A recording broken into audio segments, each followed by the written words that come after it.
बंधु माने आजिर एही वीडियो को आपण मानक स्वागत। आजिर एही वीडियो रे आमे माने जानिबा भाग्यशाली स्त्री मानकर 11टी लक्षण विषय। तेबे बंधु माने कोन आपण केबे भाबिछंती जे बाहागर परे भाग्य काहेकि अचानक बदली जाय थाय? कोन यह केवल संजोग ना यह पछरे किछि खास रहस्य रहिछि? तेबे आमर शास्त्र आउ सामुद्रिक विज्ञान रे नारी मानकर गुण एवं अनेक लक्षणर बहुत बड़ महत्व बुझा जायछि। कुहा जायछि जदि कोनोसी पुरुषर विवाह सौभाग्यशाली महिला सहित होई जाय तो से सीधा भिकारी रु कोटिपति होई जाय थांती। सेठी जदि भाग्य ताकू अभागी स्त्री सह जोड़ी दिए तेबे कोटिए टंकार संपत्ति मध्य माटी रे मिसी जाय थाय। सेथिपाई कुहा जायछि स्त्री को बुझिबा असंभव अटे। एमिति कि स्वयं ब्रह्मा मध्य तांको निज रचना को बुझी पारि नथिले, किंतु आमर प्राचीन ऋषि माने नारी मानकर एमिति किछि गुण विषय कहिसंती जहा तांकर सौभाग्य आउ दुर्भाग्य को अनुमान करि पारिबो।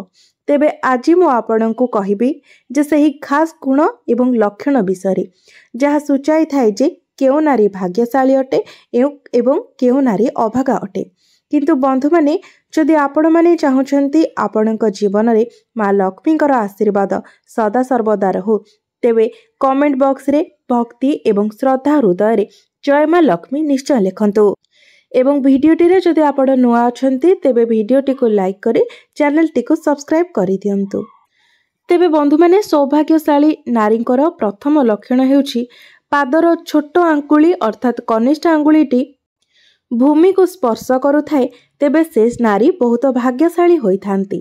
सामुद्रिक शास्त्र अनुसार एमिति नारी जो घर को जाई थांती सेही घरर सुख समृद्धि वृद्धि होई थाए। से नारी केवल निजर स्वामी को पाई नुहे बरं संपूर्ण परिवार पाई सौभाग्य आनी थांती। एमिति महिला घरर समस्त सदस्यों को खुशी रे रखिबा पाई सक्षम होई थांती।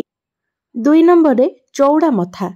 जो महिला मानकर मथा 3 आंगुली चौड़ा एवं अधा चंद्रमा आकार होई थाए ताकू मध्य बहुत सौभाग्यशाली माना जाय थाए। एमिति नारी जो घर को जाई थांती सेही घरे केबे हेले दुखर छाई पड़ी न थाए।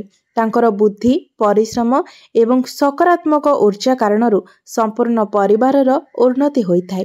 एपरी महिला घर को आसीबा मात्रे ही घरर भाग्य खोली जाय थाए। कुहा जाय एही नारी घरर समस्त सदस्यंक पई वरदान सदृश होई थांती। 3 नंबर हेउछि आखिर विशेषता। बंधु माने कोन आपण केबे हेले कोनोसी नारीर आखिर गठन उपरे ध्यान देइछंती कि?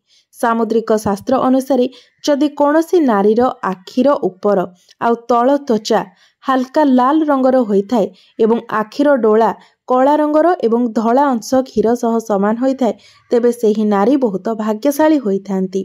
एहा व्यतीत जदि सेही नारी राजहंस परि चालु थांती एवं तांकर अंटा बाघ भली पतला होई थाए तेबे सेही स्त्री तांको जीवन रे समस्त प्रकारर सुख सुविधा पाई थांती।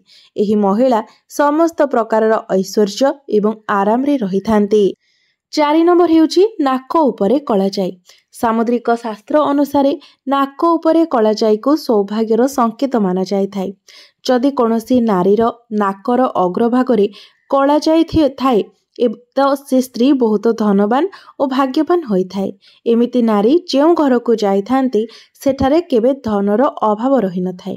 एमिति महिला घरर आर्थिक स्थिति को मजबूत करी रखी थांती। 5 नंबर पादर आंगुली। सांग माने एबे कहिबा पादर आंगुली विषय। जदि कोनोसी महिलांकर पादर आंगुली गोल आउ उठिकी थाए ता सहित हल्का लाल रंगर थाए सही स्त्री मध्य अत्यंत भाग्यशाली होई थांती। सामुद्रिक शास्त्र अनुसार एमिति नारी निज स्वामी को पाई सौभाग्य आनी थांती। तांको जीवन रे जेउ सब असुविधा आसी थाए से सहजरे सेथिरु पार होई जांती एवं निजर स्वामी को से सफलता देबारे साहाय्य करि थांती। 6 नंबर रे चिकण और धला दांत। जो नारीर दांत चिकण सुंदर धला एवं आग को बाहरी थिबो एपरी नारी मध्य सौभाग्यशाली होई थांती। एमिति नारी निज जीवन साथी पाई अत्यंत भाग्यशाली होई थांती। तांको जीवन रे केबे सुख सुविधार कमी होई न थाए। एही महिला माने ना केवल निज घर परिवारर सुख सुविधा करि थांती बरं निज जीवन साथी पाई सफलता एवं उन्नति मध्य आनी थांती। 7 ନମ୍ବରରେ ନରମ ଏବଂ ଲାଲ ରଙ୍ଗର ଆଙ୍ଗୁଳି। ବନ୍ଧୁମାନେ, ଯେଉଁ ନାରୀଙ୍କର ହାତର ଆଙ୍ଗୁଳି ଲମ୍ବା, ପତଳା ଏବଂ ଗୋଲ ହୋଇଥାଏ ଏବଂ ତା ସହିତ ଆଙ୍ଗୁଳି ଏକାଠି କରିବା ଦ୍ୱାରା କୌଣସି ଛିଦ୍ର ହେଉନଥିବ, ତେବେ ସେହି ସ୍ତ୍ରୀ ମଧ୍ୟ ବହୁତ ଭାଗ୍ୟଶାଳୀ ହୋଇଥାନ୍ତି। ଏମିତିକି ତାଙ୍କର ନଖ ଲାଲ, ନରମ, ଉଚ୍ଚା ଓ ଚିକ୍କଣ ହୋଇଥିଲେ ସେମାନେ ଐଶ୍ୱର୍ଯ୍ୟ ଓ ସୁଖ ସୁବିଧାକୁ ପ୍ରାପ୍ତ କରିଥାନ୍ତି। ଏମିତି ନାରୀ ନିଜ ପରିବାର ପାଇଁ ବରଦାନ ସଦୃଶ ହୋଇଥାନ୍ତି, ଯିଏକି ସବୁବେଳେ ଖୁସି ଏବଂ ସମୃଦ୍ଧି ଆଣିଥାନ୍ତି। 8 ନମ୍ବରରେ ସଫା ଏବଂ ସୁନ୍ଦର ବେକ। ଭବିଷ୍ୟ ପୁରାଣରେ କୁହାଯାଇଛି, ଯେଉଁ ନାରୀଙ୍କର ସଫା ଏବଂ 3ଟି ସ୍ପଷ୍ଟ ଗାର ବେକରେ ଥାଏ, ସେମାନେ ସର୍ବଦା ଗହଣାରେ ସଜ୍ଜିତ ହୋଇ ରହିଥାନ୍ତି।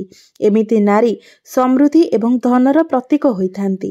କିନ୍ତୁ ଯଦି କୌଣସି ସ୍ତ୍ରୀର ବେକ କମଜୋର, ତେବେ ସେହି ସ୍ତ୍ରୀ ଗରିବ ହୋଇଥାନ୍ତି। ଏମିତି ଲମ୍ବା ବେକବାଲା ସ୍ତ୍ରୀମାନଙ୍କର ସନ୍ତାନ ନ ହେବାର ମଧ୍ୟ ସମ୍ଭାବନା ରହିଥାଏ। 9 ନମ୍ବରରେ ଚେହେରା ପିତା ପରି ହେବା। ସାଙ୍ଗମାନେ, ଏହା ବହୁତ ହୃଦୟସ୍ପର୍ଶୀ ଅଟେ। ଯଦି କୌଣସି ସ୍ତ୍ରୀଙ୍କର ଚେହେରା ତାଙ୍କ ପିତାଙ୍କ ସହିତ ମିଶୁଥାଏ, ତେବେ ସେହି ଝିଅ ବହୁତ ଭାଗ୍ୟଶାଳୀ ହୋଇଥାନ୍ତି। ଏମିତି ନାରୀ ତାଙ୍କ ଜୀବନରେ ସବୁ ସୁଖ ସୁବିଧା ପ୍ରାପ୍ତ କରିଥାନ୍ତି। ସେହିଭଳି କେଉଁ ପୁଅର ଚେହେରା ଯଦି ମାଙ୍କ ସହିତ ମିଶୁଥାଏ, ତ ସେମାନେ ମଧ୍ୟ ବହୁତ ଭାଗ୍ୟଶାଳୀ ହୋଇଥାନ୍ତି। 10 ନମ୍ବର ପଦ୍ମ ପରି ଆଖି।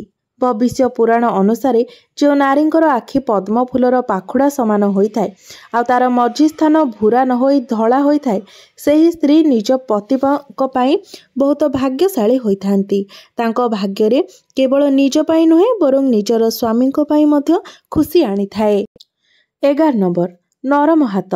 ଯଦି କୌଣସି ସ୍ତ୍ରୀଙ୍କ ହାତରେ ହାଡ଼ ଦେଖାଯାଉନଥିବ ଏବଂ 2 ହାତ ବହୁତ ନରମ ହୋଇଥିବ, ତେବେ ଏମିତି ସ୍ତ୍ରୀଙ୍କୁ ମଧ୍ୟ ଭାଗ୍ୟଶାଳୀ ମାନାଯାଇଥାଏ। ତା ସହିତ ସେମାନଙ୍କର ହାତରେ ଅଧିକ କେଶ ନଥିବ, ସେହି ସ୍ତ୍ରୀ ମଧ୍ୟ ସୌଭାଗ୍ୟଶାଳୀ ହୋଇଥାନ୍ତି। ତେବେ ବନ୍ଧୁମାନେ, ଏହା ଥିଲା ଭାଗ୍ୟଶାଳୀ ନାରୀମାନଙ୍କର କିଛି ବିଶେଷ ଲକ୍ଷଣ, ଯେଉଁ ବିଷୟରେ ଶାସ୍ତ୍ରରେ ଏବଂ ସାମୁଦ୍ରିକ ଶାସ୍ତ୍ରରେ ବିଶେଷ ଭାବରେ ଉଲ୍ଲେଖ କରାଯାଇଛି। ତେବେ ଏହିସବୁ କଥା ପ୍ରାଚୀନ ଗ୍ରନ୍ଥ ଏବଂ ପୁରାଣରୁ ଉଦ୍ଧୃତ ଅଟେ, ଯାହାର ଉଦ୍ଦେଶ୍ୟ ଆପଣଙ୍କ ପାଖରେ ଜ୍ଞାନର ସୂଚନା ପ୍ରଦାନ କରିବା। ଆପଣଙ୍କର ଆସ୍ଥା ଏବଂ ବିଶ୍ୱାସ ଉପରେ ଏହି କଥା ଆଧାରିତ ଅଟେ। ତେବେ ଆପଣଙ୍କ ମନରେ ବିଶ୍ୱାସ ଜନ୍ମାଇବା କିମ୍ବା ଏହାକୁ ବିଶ୍ୱାସ କରିବାକୁ ଆମେ ଆପଣଙ୍କୁ ବାଧ୍ୟ କରୁନାହୁଁ। ତେଣୁ ଯଦି ଆପଣଙ୍କୁ ଭିଡ଼ିଓଟି ଭଲ ଲାଗିଥାଏ, ତେବେ ଭିଡ଼ିଓଟିକୁ ଲାଇକ୍ କରି ଚ୍ୟାନେଲଟିକୁ ସବସ୍କ୍ରାଇବ୍ କରିଦେବେ ଏବଂ କମେଣ୍ଟ ବକ୍ସରେ ଭକ୍ତି ଏବଂ ଶ୍ରଦ୍ଧାର ସହିତ ଜୟ ମା ଲକ୍ଷ୍ମୀ ନିଶ୍ଚୟ ଲେଖିବେ।